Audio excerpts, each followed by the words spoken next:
तर अमरावतीमध्ये प्रकाश आंबेडकर बोलत होते आणि महाविकास आघाडीचं जागा वाटप कसं काय रखडलेलं आहे या संदर्भात ते बोलतायत।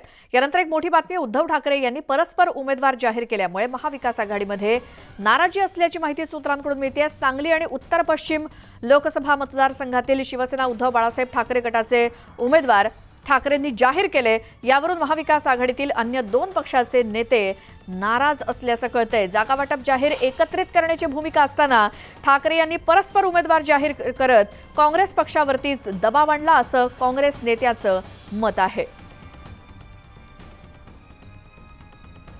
एकीकडे सांगलीमधल्या उमेदवाराची घोषणा उद्धव ठाकरे यांनी केली आणि दुसरीकडे अमोल कीर्तीकर यांच्या नावाची घोषणा केली आणि त्यावरून आता आघाडीत बिघाडी होते की काय अशी परिस्थिती निर्माण झाली। अधिक माहितीसाठी जाऊयात आमच्या प्रतिनिधी प्रणाली कापसे यांच्याकडे। प्रणाली, काय झाले नेमकं? आपण जर बघितलं तर 2 दिवसांपूर्वी उद्धव ठाकरे यांनी उत्तर पश्चिम मतदारसंघ आहे जो मुंबईचा, तिथून अमोल कीर्तीकर यांची उमेदवारी जाहीर केली आणि त्यानंतर काँग्रेस पक्षामध्ये एकच खळबळ माजली, कारण संजय निरुपम जे त्या जागेवरून इच्छुक उमेदवार आहेत, त्याचा त्या जागेवरनं आपल्या पक्षाबरोबर चर्चा सुरू आहे, त्यांनी या संदर्भामध्ये एक पत्रकार परिषद घेतली आणि नाराजी व्यक्त केली की अशा पद्धतीनं उद्धव ठाकरे जे आहे ते महाविकास आघाडीचा म्हणजे आघाडीचा धर्म पाळत नाहीये। आघाडीचं असं ठरलेलं होतं की सगळे जे जागा वाटप आहे ते एका दिवशी जाहीर करायचं। 3 महत्त्वपूर्ण पक्ष आहे, चौथा वंचित बहुजन आघाडीला सोबत घेण्याचा विचार चाललेला आहे। त्यामुळे या सगळ्या जागांची घोषणा एकत्रित करायची, कोणाला किती जागा दिल्यात एकत्रित सांगायचं असं ठरलेलं होतं।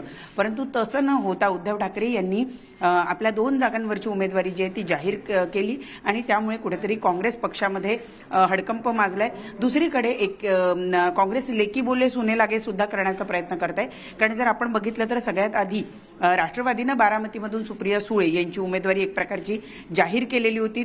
असं कोणी बोललेलं जरी नसलं तरी ज्या पद्धतीचे पोस्टर लागलेले होते, स्वतः सुप्रिया सुळे यांनी स्वतःचं स्टेटस तसं ठेवलेलं होतं, त्यावरून ही सुरुवात झालेली होती। पुढे उद्धव ठाकरे यांनी तीच रेष मोठी केली आणि त्यामुळे कुठेतरी आता महाविकास आघाडीमध्ये या मुद्द्यावरून वादंग होताना दिसतो आहे। आता थोड्या वेळात तिथे पत्रकार परिषद सुद्धा पार पडते, तिथून सुद्धा आपल्याला काँग्रेस नेत्यांची मतं जाणून घेता येतील। परंतु आता आपण जर बघितलं तर राहुल गांधी यांची भारत जोडो न्याय यात्रा ही महाराष्ट्रामध्ये येऊन पोहोचलेली आहे। काँग्रेस नेत्यांचं जास्ती लक्ष जे आहे ते या यात्रेकडे लागून राहिलेलं आहे।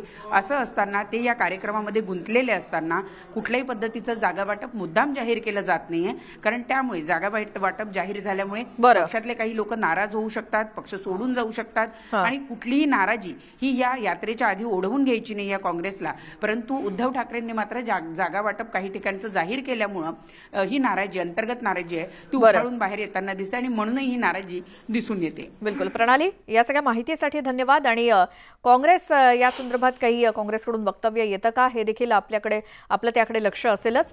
या सगळ्या बातम्यांसोबत